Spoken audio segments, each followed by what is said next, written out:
Official muri gahunda y'amakuru agezweho tugiye guhera mu karere ka Bugesera aho hari inkuru y'akababaro arashinjwa kwica umukobwa w'imyaka 17 nyuma yo kumusambanya.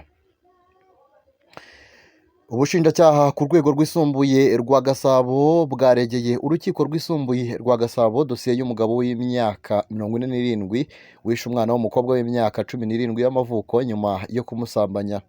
Icyakurikiranyweho yagikoze ku itariki ya 15 Ukuboza 2024 mu mudugudu wa Rebero akagari ka Rugando umurenge wa Nyarugenge ni mu karere ka Bugesera nk'uko byatangajwe n'ubushinjacyaha bukuru. Biravuga ko uwo munsi uregwa yasambanyije umwana w'umukobwa nyuma amunigisha ikiziriko aramwica acukura mu cyumba cy'inzu yari acumbitsemo amutabamo nawe ahita ahungira iwabo mu karere ka Gisagara. Uregwa yemera icyaha kandi akagisabira imbabazi. Icyaha cy'ubwicanyi biturutse ku bushake akekwaho giteganywa kandi kiganishwa ingingo y'107 y'itegeko nomero 68/2018 ryo kuwa 30 z'ukwezi kwa 8 2018 riteganya ibyaha n'ibihano muri rusange. Turacyari mu makuru, reka dukomereze mu ntara y'Uburengerazuba ni mu karere ka Nyabihu aho gitifu w'umurenge avuga kugurisha inkenye z'abaturage. Kabarisa Salomo umunyamabanga nshingwabikorwa w'umurenge wa Rambura mu karere ka Nyabihu aravugaho kugurisha inka z'umuturage bikamuteza ubukene n'ubwo we abihakana akavuga ko atazi uko zisa. Kuri uyu wa gatanu tariki ya 10 Mutarama 2024 iki cyumweru ibibazo guverineri w'intara y'Uburengerazuba Ntibitura Jean Bosco yakirijwe mu ruzinduko amazemo iminsi mu karere ka Nyabihu.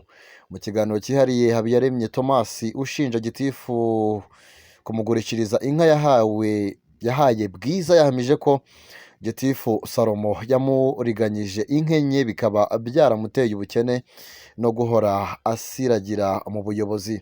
Habiyaremye usanzwe atuye mu murenge wa Kintobo avuga ko inka yariganyijwe na Kabarisa yarazororeye mu murenge wa Rambura ari nawo asanzwe ayobora.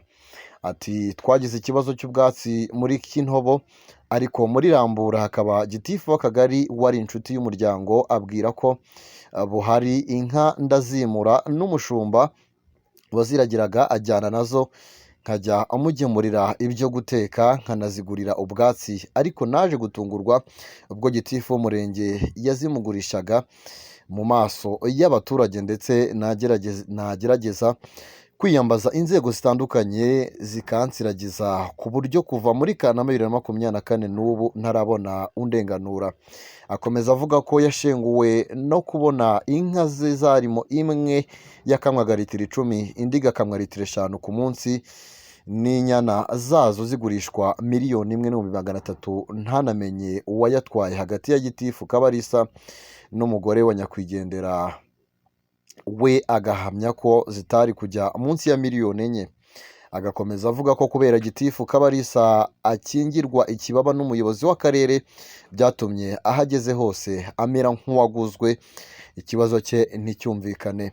Ati inka zanjye zagurishijwe tariki ya 3 Kanama 2024 negereye umukozi wa RIB Nyabihu ambwira ko ikibazo cyanjye nagishyikiriza umuyobozi w'akarere kubera bitari mu minsi y'akazi. Mugeraho tariki ya 5 Kanama ndetse baranansinyira mu bunyamabanga bwe ko banyakiriye, nkomeza nandika amabaruwa nibutsa noneho ko bakanga kunsinyira negera inama muri Nzeri yo kwandikira intara y'Uburengerazuba ariko nabo ntacyo baramfasha kugeza ubu. Akomeza avuga ko byamugizeho ingaruka nyinshi zirimo kuba abana be bari kujya mu mirire mibi kubwo kubura amata, akaba yarabuze ifumbire kandi asanzwe ari umuhinzi mworozi ndetse akanababazwa no gusiragizwa bya hato na hato mu nzego, ariho ahera avuga ko akeneye ubuvugizi agasubizwa inka ze. Twishimire Emile umukuru w'umudugudu wa Rwamikeri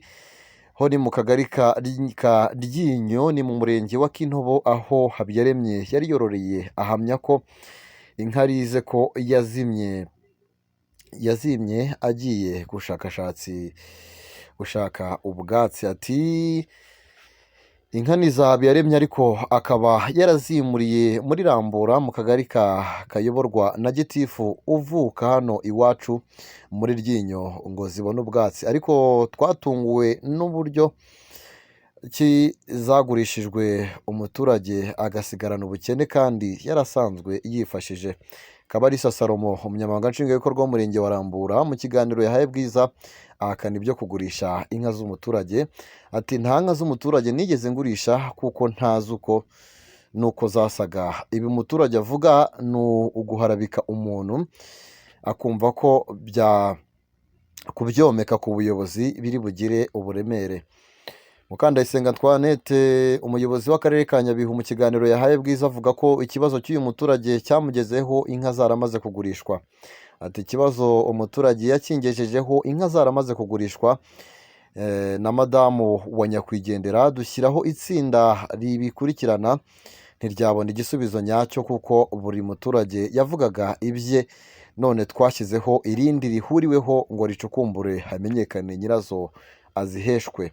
Akomeza avuga ko hambere bari bagowe no gukemura iki kibazo, bagira inama Habiyaremye kugana ubutabera akabushyira ibimenyetso byimbitse bakamurenganura ko bo nk'ubuyobozi bari bagambiriye kumvikanisha abaturage.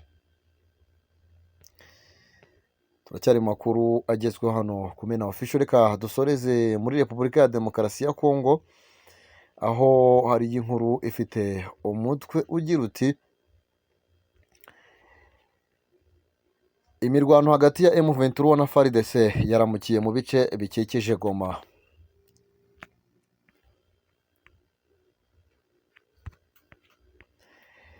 Kuri iki cyumweru tariki ya 12 Mutarama 2025 imirwano yongeye gusubukurwa hagati y'inyeshyamba za M23 n'ingabo za Kongo zishyigikiwe na Wazalendo.